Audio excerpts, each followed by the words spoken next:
Et Shabbat. Bezrat Hashem, quand Rosh Hashanah tombe un mercredi soir, donc la fête c'est jeudi, vendredi, même en Israël, jeudi, vendredi. Il y a une règle. La règle dit, tu ne peux pas cuisiner d'un Yom Tov à un autre. Quand il y a 2 jours du Yom Tov, tu ne peux pas préparer le premier jour, par exemple, mercredi, jeudi après-midi, je ne peux pas cuisiner pour vendredi matin.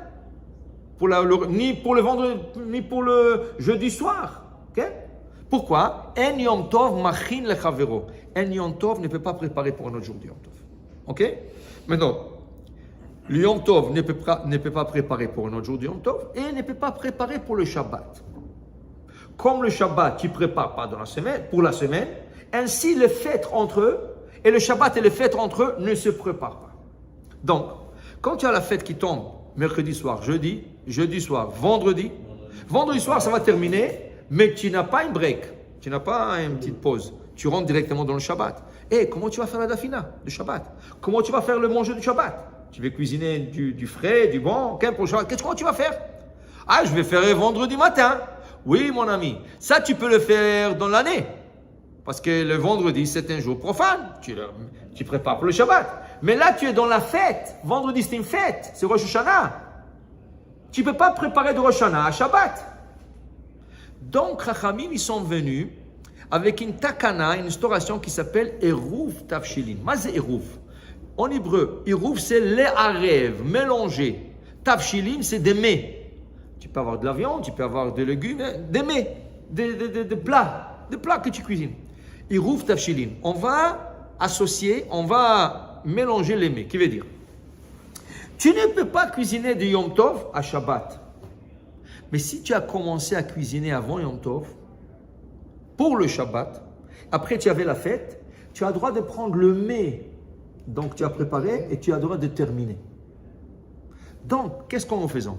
La femme prépare la fête, le mercredi, elle prépare, et dès qu'elle termine, le mari vient, il prend une challah, il prend un bout de poisson, ou un bout de viande, un petit morceau de viande, au moins 30 grammes, au moins kazaï, 30 grammes, sur un plat.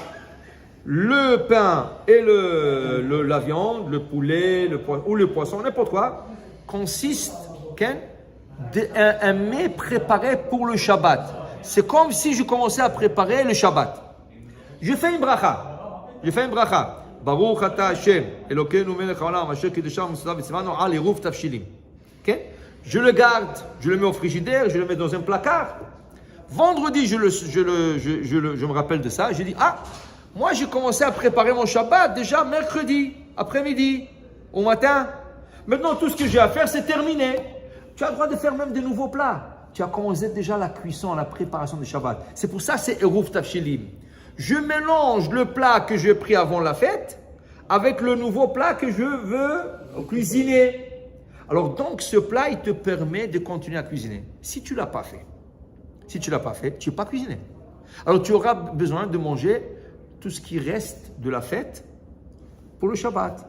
Mais qu'est-ce que tu vas faire la dafina? Comment tu vas manger la dafina? Si tu manges le couscous, tu es tunisien, comment tu vas manger le couscous? À moins que tu manges le jeudi, vendredi, samedi. Le couscous marocain. Ouais. Alors, c'est ça. Alors maintenant, Eruv Tavshilim, Bediavad. Un œuf aussi? Voilà. D'où est sortie l'histoire de l'œuf? Un pain avec de l'œuf. Comme il n'y avait pas de frigidaire, tu ne pouvais pas garder la viande 3 jours. Okay? Parce que ce Eruv doit rester jusqu'à samedi midi, au moins, minimum. Et samedi midi, on le mange. Ou samedi Soudash Nishit, on le mange. Avec la chaleur. Il ne va pas rester. Alors, qu'est-ce qui peut résister à la chaleur? Un œuf, bouilli. Alors, les gens avaient la coutume, ils prenaient la coutume de faire, dit le Mishnah Berurah. Mais c'est pas, si tu as la chance de faire quelque chose de plus respectueux, plus honorable, prends de la viande, un morceau de viande, prends du poisson, prends un plat, chachou, prends un poulet, mais pas l'œuf. Bon, il y en a qui veulent facile. Hein? Schnitzel, oui, schnitzel, ça va, tout ce que ta femme prépare. Schnitzel, poisson, poulet, tout ce que tu veux. Okay? Alors, ça, c'est pour garder. Alors, tu le gardes au frigidaire. Tu le sors à midi, tu le manges. Tu le sors à Soudash Lishit, vendredi, Shabbat, tu le manges.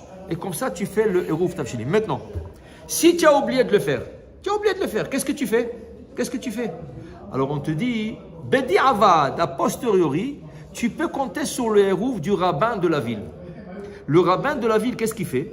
Lui, quand il fait sa bracha, juste avant la bracha, il dit, regardez, moi je vais faire le hérouf et j'inclus tous ceux qui ont oublié de le faire. Maintenant, on te dit, dis-moi, tu peux oublier une fois, mais la deuxième fête, on va oublier. Et la fête qui vient après, quoi, chaque année tu oublies? Alors la Gemara dit, Shmuel est rentré dans Beth Midrash. Shmuel, un de Amoraïm, est rentré dans Beth Midrash. Il a vu ce aveugle qui est en train de pleurer. Il dit, qu'est-ce qu'il y a, Rabbeinu? Qu'est-ce qu'il y a? Pourquoi vous pleurez? Il dit, j'ai oublié de faire Hérouf Tavshilim. Il dit, écoutez, moi j'ai fait le Hérouf, j'ai inclus tous ceux qui ont oublié, tu peux compter sur moi. Il a fait. L'année d'après, il rentre encore, il le voit encore, en train de pleurer. Qu'est-ce qu'il y a, mon? Il dit, j'ai oublié de faire le Hérouf. Il dit, non, maintenant, je ne t'inclus pas. Dis-moi, chaque année tu vas oublier, tu vas pleurer, je t'inclus. Tu dois faire ton Hérouf. Tu dois faire ton hérouf. Alors, si ça arrive une fois, de temps en temps, tu peux compter sur le hérouf du rabbin. Ok?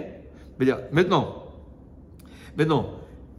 tu me dis que j'ai besoin de ça pour pouvoir cuisiner pour le Shabbat. Si la femme a tout préparé, même pour le Shabbat, tout est prêt. Même la dafina est prête. Mercredi. Il y en a des femmes comme ça. Toutes les salades, tac, tac, tac, ils se préparent ça dans des pots avec des stickers. Ah, ça c'est pour jeudi soir, vendredi soir. Il y en a des femmes comme ça, organisées. Okay? Alors il te dit, je n'ai pas besoin de moi du Hérouf Tavshilim, c'est pas vrai. Le Hérouf Tavshilim va te servir pour pouvoir allumer les bougies de Shabbat. Parce que les bougies de Shabbat, tu l'allumes avant qu'il fasse nuit, et c'est encore la fête. C'est encore la fête. Alors, tu es en train d'allumer le bougie de Shabbat dans la fête. Ok? Alors, pour te permettre de le faire, tu as besoin de Hérouf Tavshilim. Le talit, le matin, que tu veux plier, mais tu vas le plier pour le Shabbat. Vendredi matin, tu as fini. Pourquoi tu plies le talit? Pour demain, pour le Shabbat? Ah, comment tu vas faire ça? Hérouf Tavshilim.